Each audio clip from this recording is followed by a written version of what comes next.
June 11, 2026. Samanthanazish, Saint Habibi is not saint or philosopher. There it is, folks. She's a manipulator of content. You know what I mean? So she's taking everything that she can, throw it against the wall, walk around the streets telling everybody she's running for mayor with her fake green eyes and her fake self. She couldn't even get the paperwork right.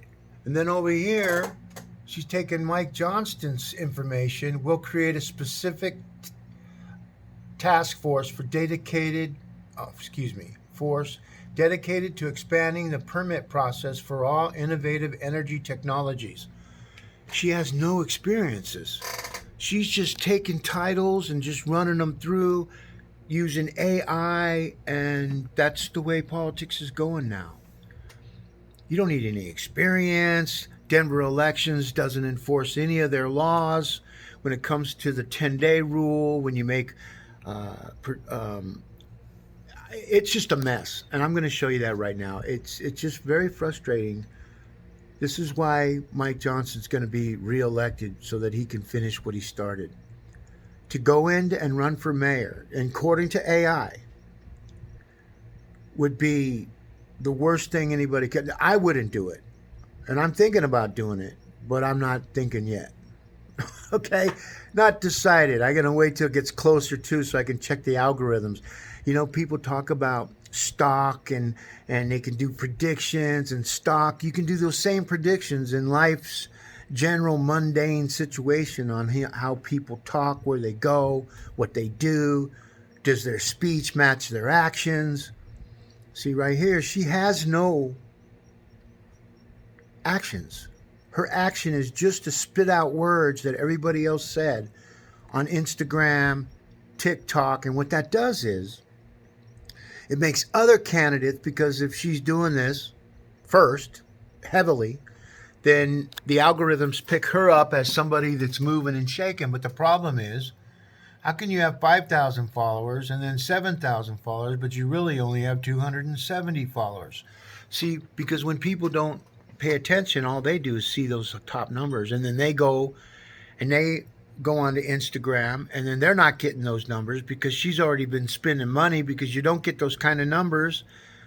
And I can prove it if we were in court, and that's where we're probably headed. But we'll see.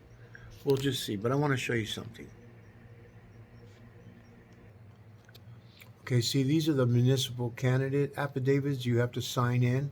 So she signed in. This is what the first one is.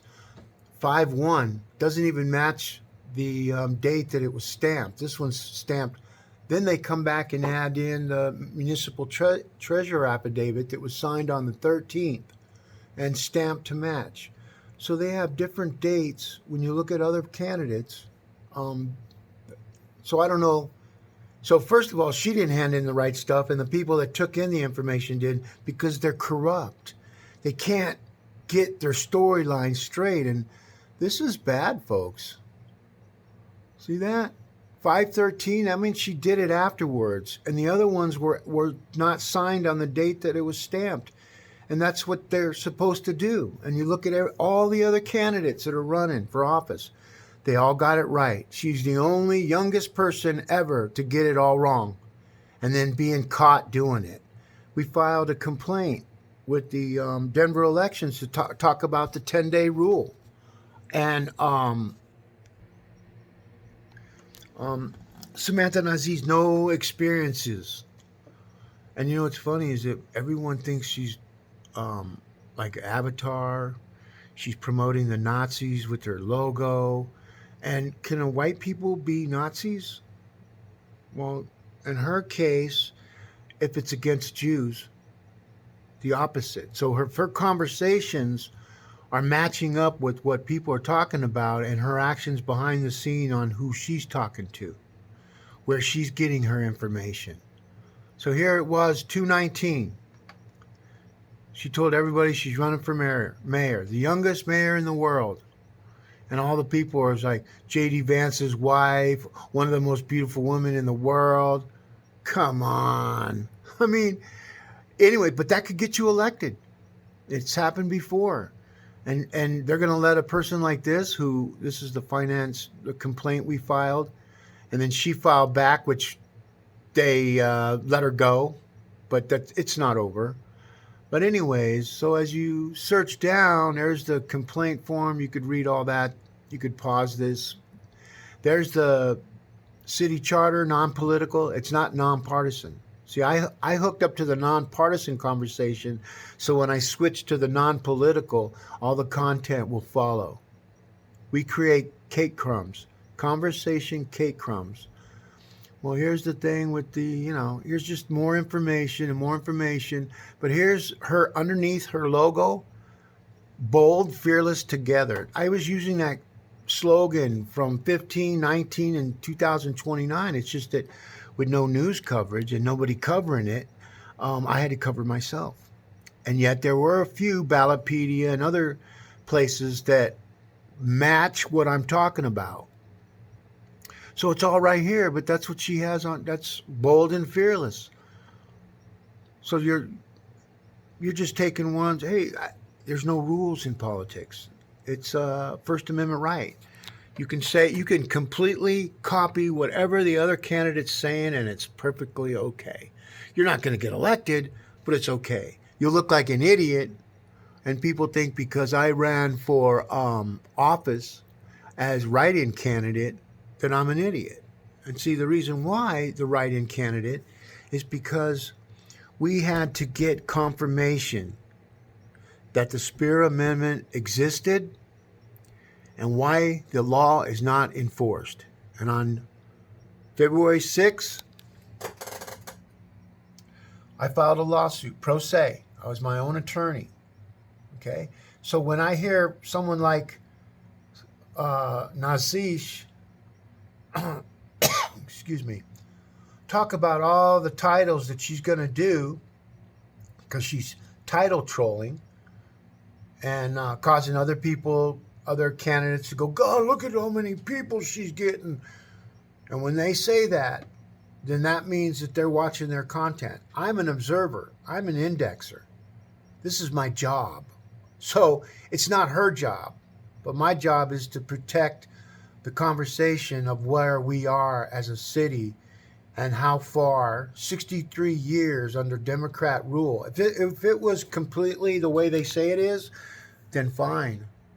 But they admitted in court, Michelle Horn, who was an assistant city attorney, now she's the senior city attorney, because she was able to bullshit a judge who was just appointed in January 2023 by Governor Polis. And this case hit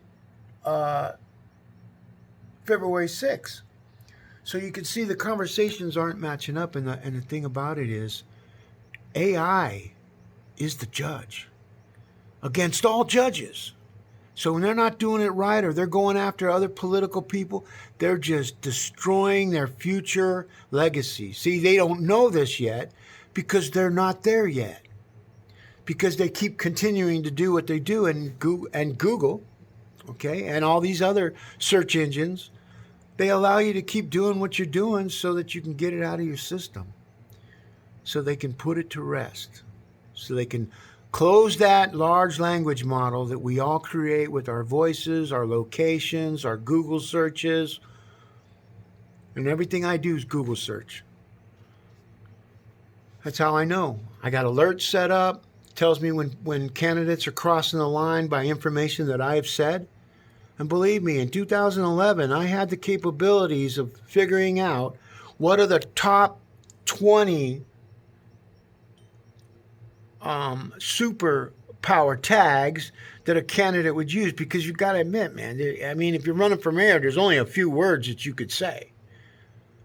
But you can't say words when you don't have nothing to back it up.